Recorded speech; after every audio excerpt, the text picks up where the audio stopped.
Hindi rin yung dalawa talagang magkapatid, talagang solid yan. But kayong apat as friends, paano ito nagsimula? Okay, unahin ko muna yung ako kung paano ako kaila Ate Janice siya kay Jelly.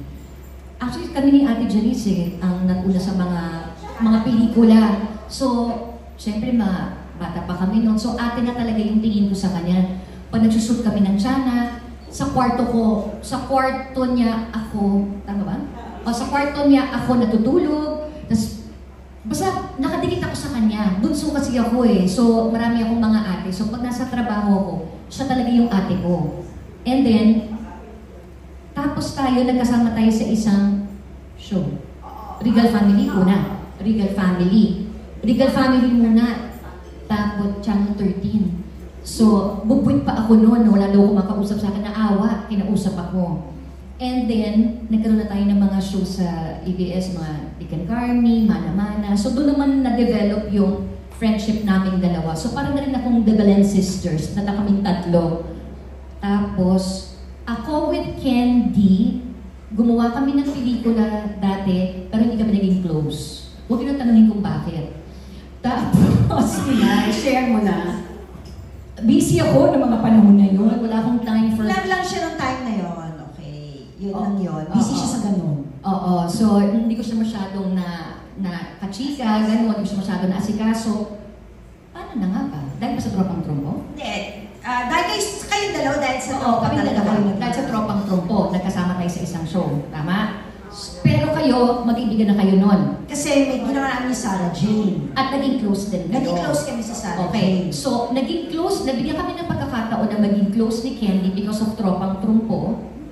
And then, nung time na yun, bakit ba hindi ka nakakasama? Nung time na yun, medyo, problematic ako noon. So, nag-bonding kami ni Candy para siyang psychiatrist, psychologist ko. So, lumalabas kami, tapos, hindi ko alam na pinag-aaralan na pala niya yung case ko, yung gano'n. Meron ng, ay, ito ang aking mga ano. Sinusulat ko lahat ng sinasabi niya. Oo, naalala ko yung sa menu nung ano? Ang menu nung... Yung restaurant, yung cafe na yon. Yung sinabi niya ng umaga, sinusulat... Ay, yung sinabi niya ng unang part ng conversation, sinusulat ko hanggang sa ending. Tapos ibibigay ko sa kanya. Ito lahat ng sinabi mo, oh. Basta palaging hindi nagtutugma yung mga sagot ko. So doon kami naging close. And then, yun na, tapos na. O kayo, paano kayo? Dahil sa Sarah Jane, syempre pag working, shooting, mumulahin kayo, wala naman kayong gagawin, wala naman kami mga cellphone ng araw, di ba? Wala naman kami mga gadget. Nakikisabay pa ako sa'yo. Minsan nakikisabay pa siya sa akin. So parang, wala kami ibang gagawin, kundi magkwentuhan naman, naghihintay ng tape. Dito kami naging close ni Candy. It's so happens, sila din ay Aiko, they did the movie together, na naging close din sila. So parang it felt natural to actually bring in Candy to the group at the time. And this was the 90s. Nung after nyo ng Sarah Jane, naging, kumbaga parang nag-continue yung friendship ninyo? Yes. Okay. Tapos si Janice, nag-continue lang yung friendship namin. From birth.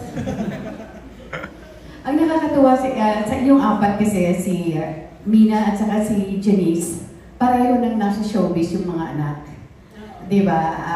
Si Jelly, wala, nasa ibang bansa. At of course, iba naman si Candy.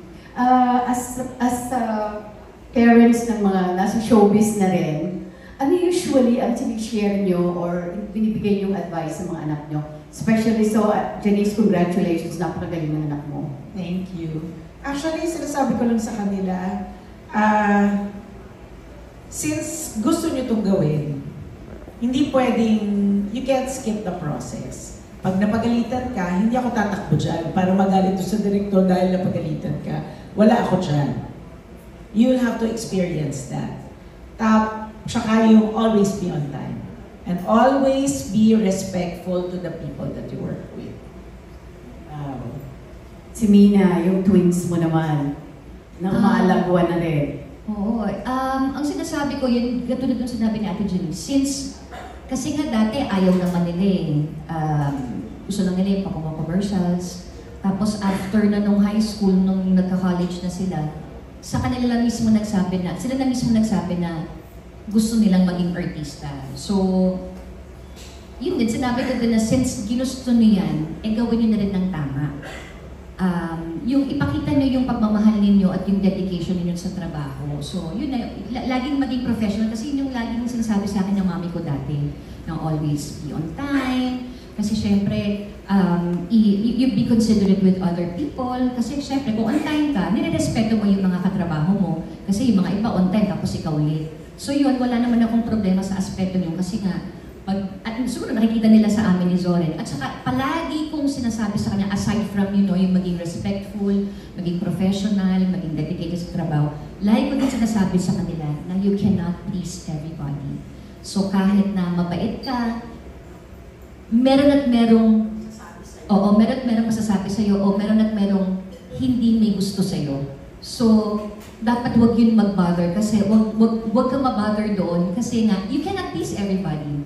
Meron at meron talagang masasabi sa'yo at wag mag-dwell sa mga negativities kasi nga, ganun talaga lalo na ngayon na social media, so huwag nang magpa-apekto. Laging look at the brighter side, laging pumunta sa positive na outlook.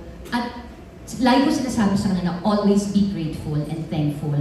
So kapag may problema, pag may intriga, huwag natin pansinin, dito tayo sa anong meron natin. Magpasalamat tayo, may mga shows tayo, pasalamat tayo, may mga blessings tayo. Laging ganon. So, gumagaang yung pakiramdam namin. Parang, kasi nga, very grateful kami eh. So, yun yung palaging, constant reminder ko niyan sa kambal. Yun po. Jelly, on your part, hindi ba mahirap sa'yo na nandito ka sa Pilipinas or nandito kayo ni Ariel, pero yung dalawa yung anak nasa malayo? Napakahirap. It's very hard. Parang you just learn to live with it. Pero every time we pick them up from the airport or we arrive in Canada, it's masaya. Over the moon sa happiness, talaga nakatuon lahat ng pansin ko sa kanila. Pero parang it's heartbreaking every time we have to say goodbye. It's hard, it's really hard. Buti na lang merong yung mga tawag-tawag na video call, yun nakakatulong. Pero ang hirap kasi hindi mo talaga nakikita yung mga pinagdadaanan nila araw-araw. Hindi ako nandoon para to physically take care of them. Although they are with their lola and their cousins and Ariel's siblings, pero syempre iba pag nandoon kami. It's really very hard. Iniisip ko na, pero pag nakikita ko ngayon kung paano sila nag-mature, paano sila naging independent, na alam kong kung dito sila nakatira, hindi pa siguro sila ganun ka-mature at ka-independent. Doon lang naiibsa ng konti yung lungkot ko na wala sila. But actually, it's really hard. Was it their choice na sa Canada? Yeah. Noong una, parang binring up lang ni Ariel yung topic na in the future, maybe they can study there. In fact, at some point, we were actually considering moving there. Pero naisip namin ni Ariel, okay naman ang trabaho natin dito, ba't tayo lilipat doon? Ba't tayo kikita doon ng katulad ng ginagawa natin dito? So, hindi na, pakap na sana yun. Kaya lang, yung mga bata, parang they were set on really studying there after high school. So sabi namin, sige, kung yan ang gusto nyo, we have to give you wings so you can fly, and if this is what you want, then of course, we will try to make it happen. Ang isa namang hinahangaan ko talaga si Candy. Being a single mom, and of course, parang paano mo nababalanse ang time mo between your career, your work, and of course, yung anak mo na kailangan mong tutukan? Hindi ko alam eh. Hindi talaga po, Tita Astor, pag tuwing tinatanong po ako how I balance my time, hindi ko po talaga alam. I think you just do what you have to do and everything will fall into place. You have to, just do the task that is given to you.